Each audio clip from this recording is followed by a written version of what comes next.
You want to play a commander deck that's strong in both combat as well as controlling the pace of the match? What about a fun Voltron commander that's going to force your opponents to sacrifice their own important pieces? Hi, I'm Anton from Four Knights, here to bring you commander decks on a budget. And today we're going to be taking a look at Zangief the Red Cyclone. So Zangief is a 7/4 human warrior that must be blocked if able.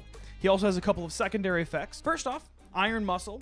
On your turn, Zangief has Indestructible, as well as Spinning Pile Driver. So whenever Zangief deals damage to a creature, if that creature is dealt excess damage, that creature's controller must sacrifice a non-creature, non-land permanent. So putting all of these effects together actually makes Zangief one of the most unique commanders in the game. He's a commander we want to have blocked, because we want his secondary effect to go off in order to control the pace of the match, slowing down your opponents. Zangief then will open up the board for the other creatures that you run to begin attacking, as well as triggering secondary effects. We're going to try and buff up Zangief as much as we can, have him draw aggro from an entire board's worth of creatures, and then let our other beaters come in and do the job. We're also going to run a ton of fight spells, that way have additional opportunities in order to trigger Zangief's secondary effect, Spinning Pile Driver, allowing us to control the pace of the match. So let's go ahead, we're going to get into our deck profile, and if you'd like to run our list, it is down below in the description. One other quick note, we mentioned we do try to stay on the budget, and Zangief can be around $10+.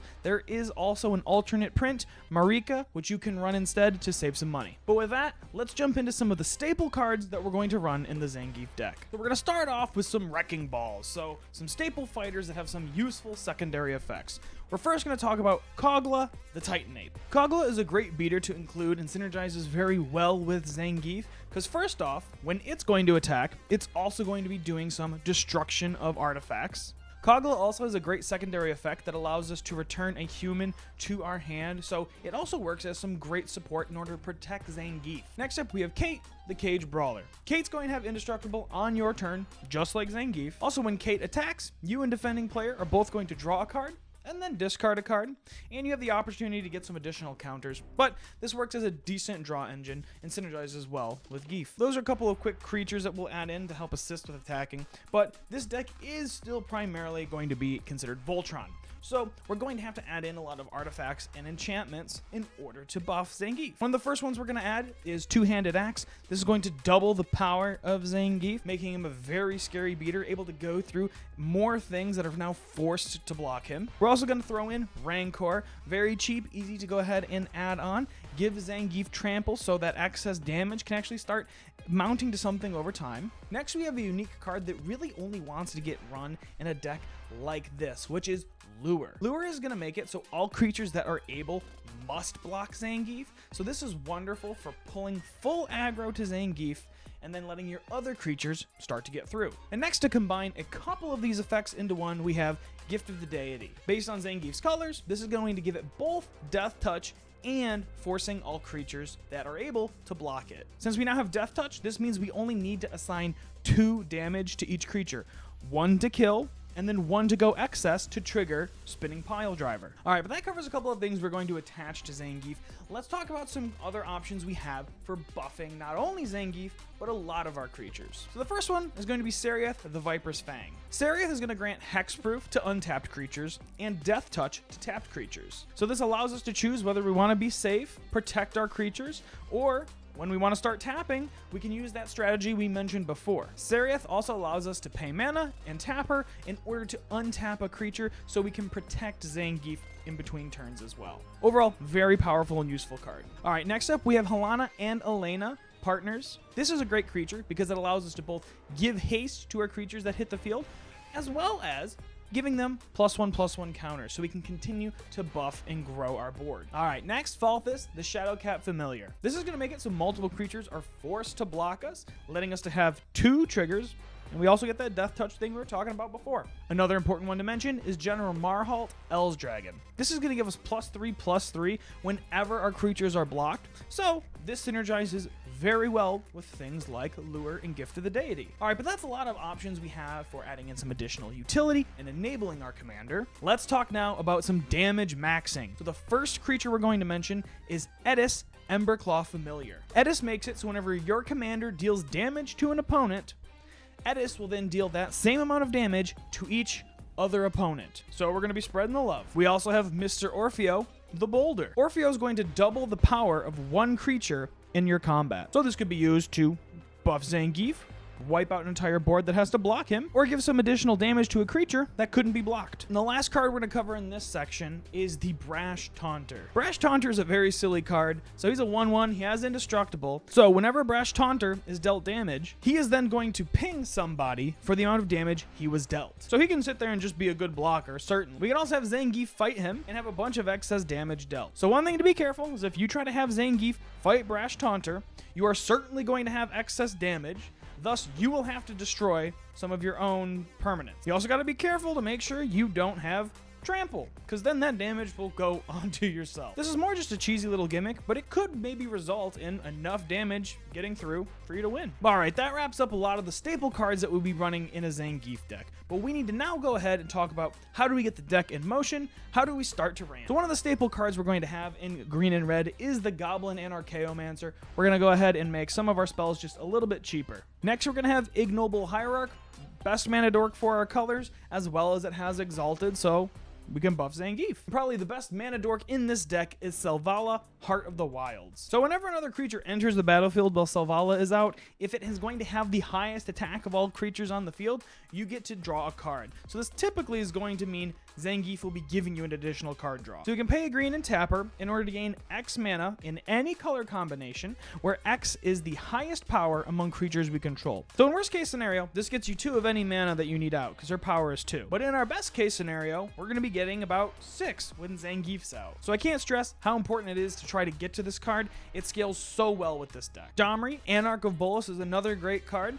Planeswalker that's going to buff our creatures as well as giving us some additional ramp, and has a wonderful negative effect for letting us fight. And then an option we have in many green decks, Goreclaw, the Terror of Kal Sisma. This is going to make our big creatures a little bit cheaper, as well as giving us trample. All right, so we've got a fair bit of options in order to continuously ramp our deck. What are we going to be doing to draw cards? So we've got a couple of unique options that are available within this deck. So first off, we're going to run a card called Shakedown Heavy. Shakedown Heavy is a strong beater with menace, and when he attacks, your opponent can choose to have you untap Shakedown Heavy, remove him from combat, and then you get to draw a card. So he's pretty cheap and quick to get into play, and he has some immediate impact, because not only does he have menace, a lot of people aren't going to be set up and not be wanting to take 6 damage. Next, we have Nerith of the Dire Hunt. Nerith is going to give us some card draw whenever we have creatures that will be fighting or being blocked. Sound familiar? Again, some perfect synergy right there. Quick option to throw in is the Infiltration Lens. So this is an equipment we can go ahead, slap onto Zangief. He's going to be getting blocked anyway, so we're getting some guaranteed card draw.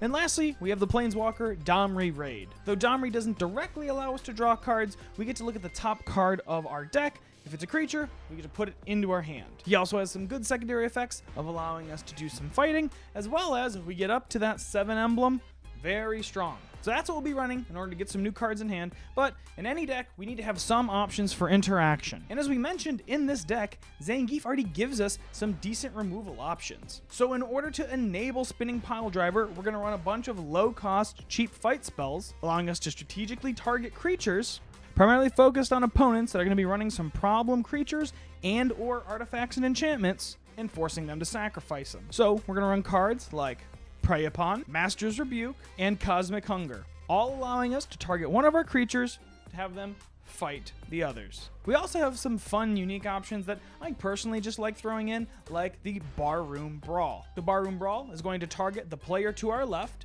and allow us to target a creature and have one of our creatures fight them. So that seems kind of limiting, but what's fun about it is that the player to the left gets to copy it and cast it again. So they get to fight the player to their left, and on as long as we have creatures available to copy and fight. Now this one is a little bit more silly. Not everyone's going to be running an aggro-focused deck, so it can quickly peter out, but I love it and it has enough synergy to throw it in. The last card we're going to mention in this section is more for a board wipe, and that is Chandra's Ignition. So this will make it so we target one of our creatures and it will deal damage to all other creatures on the board. So obviously, we're going to use Zangief. So in most cases, not only is this going to wipe out all the creatures, we're also going to be dealing excess damage. So players are also going to have to start sacrificing some things thanks to Spinning Piledriver. Now the one caveat about this is technically, yes, you're fighting your own stuff as well. So that secondary effect does trigger on our own things, we will typically still be far ahead of our opponents, and this is a really unique card to run that synergizes perfectly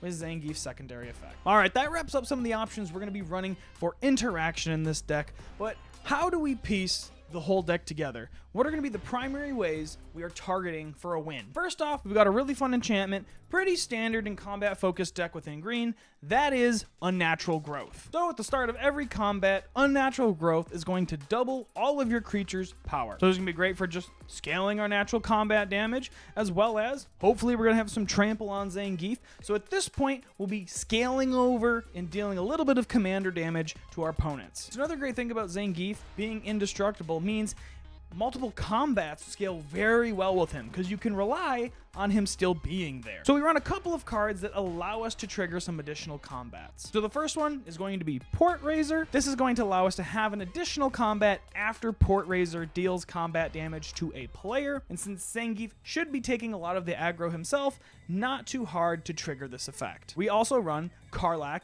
Fury of Avernus. Similar effect, lets us have additional combats. This one we don't have to trigger ourselves, so a little bit easier to use. But really, those are the main options that we're going to be running. He's not too complex of a commander to run. We see people starting to get out of hand, we choose to fight them, we fight more things, we win. But let's go ahead and walk through what does navigating this deck look like in each phase of the game. So in the early game, you're going to want to drop down your important mana dorks, Ignoble Hierarch, Selvala Heart of the Wilds.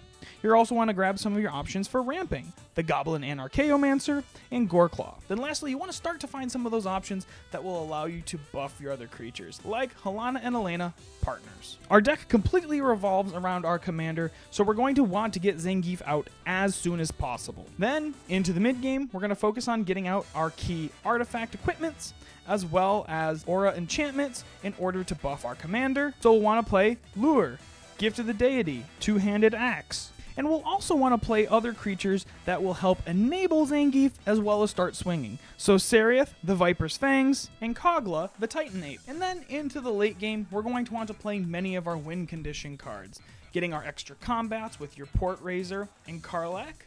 Play your Unnatural Growth to double all of your power, and Kedis, Emberclaw Familiar to finish multiple players all at once. Alright, well that's the deck in a nutshell.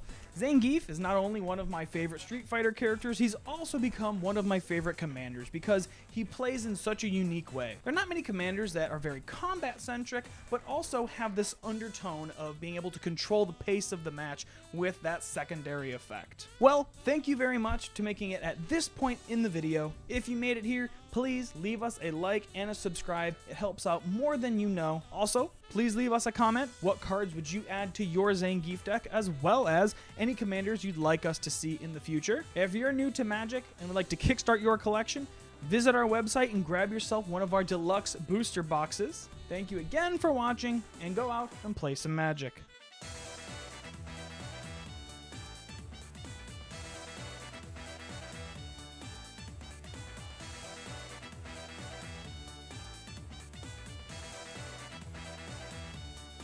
Can y'all even see this? Yo, I got the shirt.